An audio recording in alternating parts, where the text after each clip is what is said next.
Stéphane Ligata, bonjour pour les auditeurs de GEM Radio. Aujourd'hui, c'est un moment historique pour tout le monde. Vos premiers sentiments, votre première réaction par rapport à ces résultats? Déjà, comme tout directeur de campagne, un directeur de campagne qui a perdu, il est forcément un peu déçu. D'autant que j'ai fait beaucoup de campagnes, y compris des campagnes nationales, et souvent c'est la campagne qui a le plus de dynamique qui gagne. Et là, je sentais une bonne dynamique, donc je suis déçu, un peu surpris. En même temps, c'est à chacun de mobiliser son électorat. Monsieur Loer a su mieux mobiliser son électorat que le nôtre. Que nous l'avons fait. Je dois dire que je reste complètement ahuri et surpris que le candidat qui est arrivé deuxième à gauche ne cherche pas à soit se désister, soit rejoindre la liste qui était arrivée en tête et qu'il avait battue. Je pense qu'en plus, pendant la campagne, ils ont activé l'ensemble des réseaux. Je pense qu'effectivement, le plus important pour cette liste, c'était que les écologistes et la gauche unie ne remportent pas ces élections. Ils ont réussi. Je pense qu'ils portent une très lourde responsabilité sur le fait que Lorient, qui est une ville de gauche, puisque grosso modo, quand on ajoute les scores, elle est majoritairement à gauche, cette ville de gauche passe sur cette division entretenue par la majorité sortante. Cette gauche a perdu face à la droite et cette ville passe à droite, ce qui est un drame, surtout pour moi, c'est un drame en termes d'écologie, c'est-à-dire d'avenir de cette ville. Je crois que Fabrice Loer, avec toutes les qualités qu'il a et que je lui reconnais, n'a pas encore pris la mesure réelle du problème écologique et des décisions difficiles qu'il va y avoir à prendre. On lui dira, on essaiera de rester dans une opposition constructive avec lui, mais il faut qu'il fasse des très très grands pas dans les 6 années qui viennent si on veut que cette ville soit à la hauteur des enjeux climatiques et sociaux qui sont aujourd'hui les nôtres.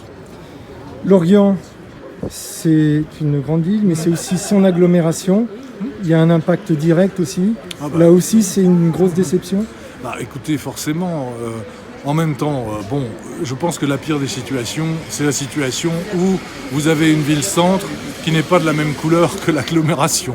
Donc je pense qu'effectivement, l'agglomération va plutôt passer à droite. Au moins, on verra réellement à quel point la droite a conscience des problèmes et à quel point elle va agir notamment sur l'aspect, comme je vous le disais tout à l'heure, climatique, environnemental et économique. Au moins, nous aurons une vision à la bonne échelle. C'est préférable à des bagarres interminables, sauf que j'aurais préféré que ce soit la gauche qui le fasse plutôt qui gère la situation dans les années qui viennent, même une gauche du centre ou un centre-gauche, plutôt qu'évidemment la droite qui va, à mon avis, ne pas être à la hauteur. Est-ce que vous pensez que dans 6 ans, cette gauche qu'on dit unie sera véritablement unie? Non, de toute façon, ça laisse le temps et de s'unir et de se diviser. Donc on ne peut pas faire de pronostic sur 6 ans. Maintenant, il y a d'autres campagnes. Vous savez, la vie politique est rythmée par des campagnes tous les ans ou tous les 2 ans. Là, on a dans moins d'1 an maintenant une campagne régionale qui est d'ailleurs assez étonnante parce qu'elle est c'est à peu près le même schéma que la campagne lorientaise avec une figure tutélaire qui s'en va, une gauche éclatée entre En Marche et les écologistes qui étaient absents complètement du conseil régional, comme là ils étaient absents, à cause du refus toujours des mêmes équipes, de Le Drian, de Métairie, de faire l'union avec les écologistes. Donc voilà, on va avoir un nouveau scrutin. J'espère que cette fois la gauche arrivera un peu à s'unir, à la condition que soient pris en compte réellement les grandes questions climatiques et au niveau régional, principalement la question agricole. Parce que tout va se jouer là-dessus. C'est un peu différent avec Lorient, c'est comme si on avait un énorme dossier à Lorient, ce qui n'a pas été le cas.